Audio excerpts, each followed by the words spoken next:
Hi, this is Papa D. Welcome to Beyond the Barricade. I got my special guest today, Mr. Kevin Fulton. How you doing, Kevin? Doing well. How are you, sir? Good. How long have you been in the wrestling business, Kevin?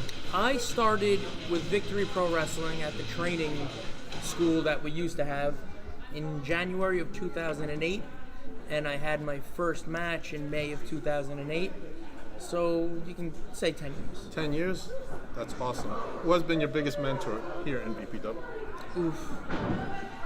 At first, it was, it's hard to say, because at first when, we were under different ownership, we were kind of trained by Sean, Donnie Bon Jovi, who used to run the school and the company, but he wasn't really so hands-on. So once we actually got from just like the chain wrestling stuff and into the ring, Jay Delta was the most seasoned guy, so he kind of was taking the reins and running it a little bit, and Sabotage, Mike Law.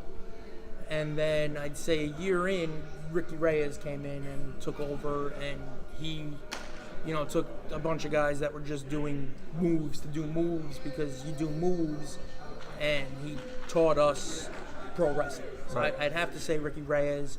And Big then, influence in your life, Ricky?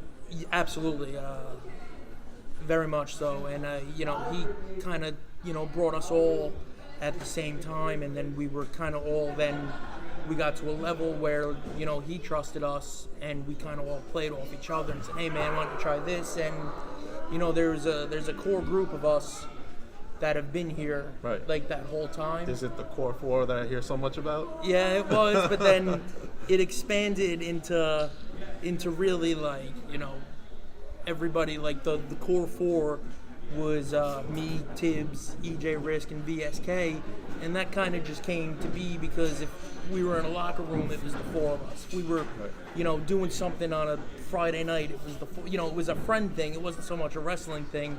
No matter how much we asked for it to be, part of the show, they kind of weren't going for it. But then, as you were looking around at the guys that were at training that were getting it, and were getting good, and thinking about it, and showing the progress, that really was the group of guys that I consider some of my best friends, and some of the guys here that I think have the best mind and are the best performers for Victory Pro Wrestling. Now I heard a secret member of the core four is Kai Katana. Is that true? Yeah, Kai Katana. He was, when we expanded core four, I'd say we called him core 5, or he was core 6. There's also the secret Kai Katana Concussion Club, which I heard about that. I am a proud member of. You remember? I heard Grammar Cop is too. Grammar Cop is. Kai, EJ Risk is. I believe Kai inducted himself a few months ago, which was clever.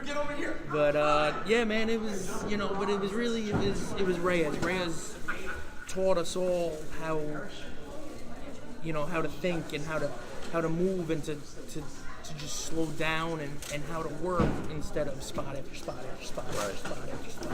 That is awesome. And so yeah, I'd have to say it's right. So you could say wrestling is like a brotherhood of some sorts.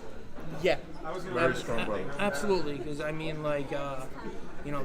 Tibbs was one of my groomsmen at my wedding, and I was one of the groomsmen at his wedding. I've gone away, I went, we went on vacations together. I was at at everybody's weddings. We're all outside of, this is what brought us all together. Together to be friends. But it's grown outside of that. That is awesome. All right, good. Besides Conflux, what other group have you been a part of? Well, we called it when Conflux first emerged. We. The joke was, we called it VSK and Friends, and it was basically me and Tibbs when we were the Funky Fresh Boys, and VSK, our rivalry was against Conflux. So it didn't have an initial, didn't have an actual name. It wasn't a real thing, but we were doing 6-man tags, or, there was a time where Kevin was hurt, and I was teaming with Vinny a little bit, VSK, sorry, or where I was hurt, and then Tibbs and VSK won the tag titles, so we were always kind of intertwined, but we weren't an actual thing. And then since there were 4 members of Conflict, there was only 3 of us. We had a little bit of a revolving door of our 4th man. But I don't want to, sound like a jackass or, an idiot, but it was like, none of the other guys that they tried to put in with us, Right. Fit. And so that was kind of like the other thing I was a part of. VSK actually has a really cool picture hanging up on the wall of his house where it's taken from behind us. The Conflux is out in the aisleway, and it's me, him, and Tibbs with our back to the camera staring down the aisleway. It's a pretty cool picture there. That's the tag titles. I had the New York State title. So it's there was really you held that. some titles, huh? New York State. Yeah, well, I only held. I was until Fighter Cat. I was the longest reigning New York State champion. Tibbs and I had a run in 2008. I think maybe into 2009, or I might be off a year, 2009 into 2010, as the tag champions, which was fun. I wish we would have had more. So what we really had to work with was Eclipse, and then they brought in. They brought in Magic and Draven. We worked with them, and Muscles Marinara and Mike Magnum. We worked with them, and then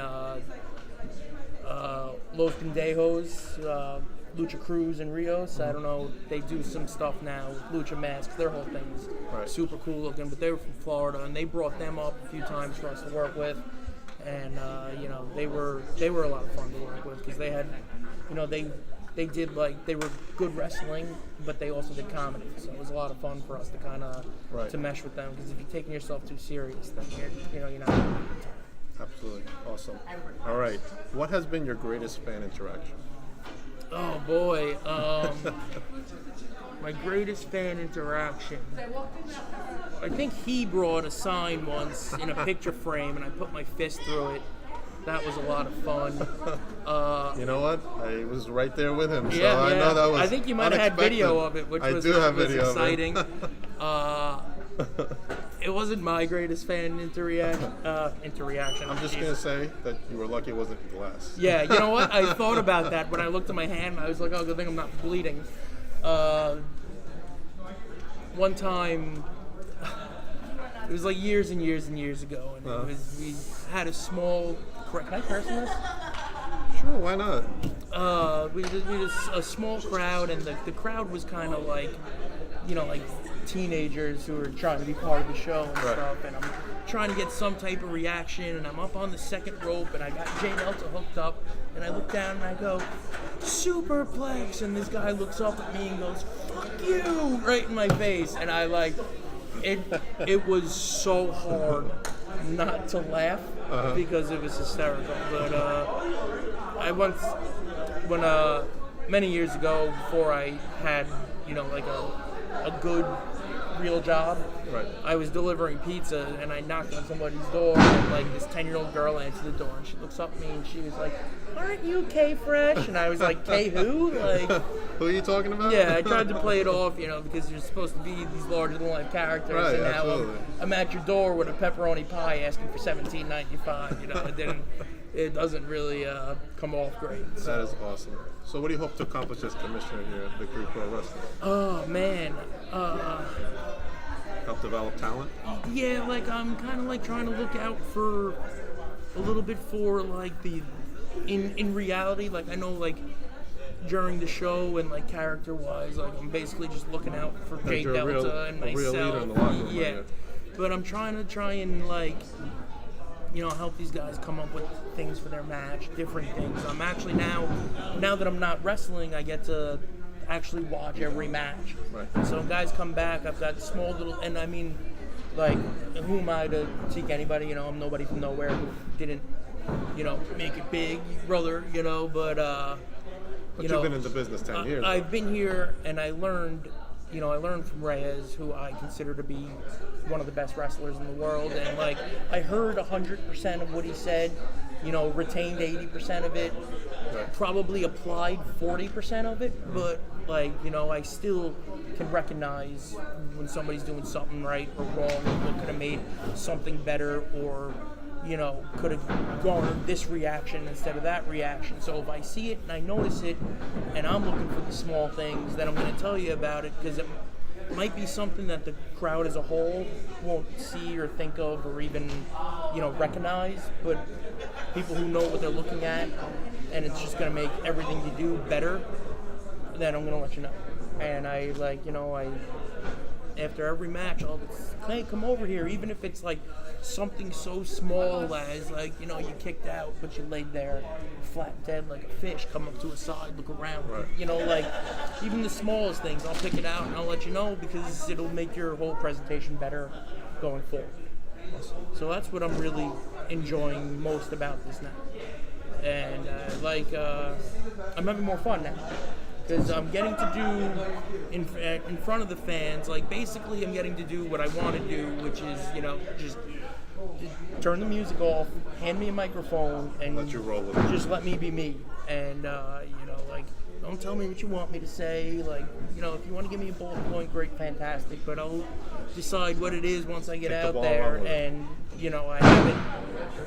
I haven't had an issue or some place where I wanted to bring the crowd up and didn't get them or didn't get the reaction that I wanted. And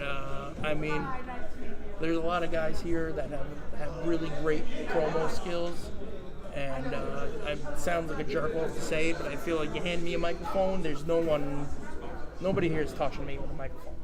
So it's kind of really what I felt like I was always good at. And now that that's what my prime focus is, it's more fun. Right. And I'm having more fun this way. I think you're doing a great job as commissioner. Thank you very much. All right. Yeah. All right. This has been Kevin Fulton, the South Shore Outlaw on Beyond the Barricade.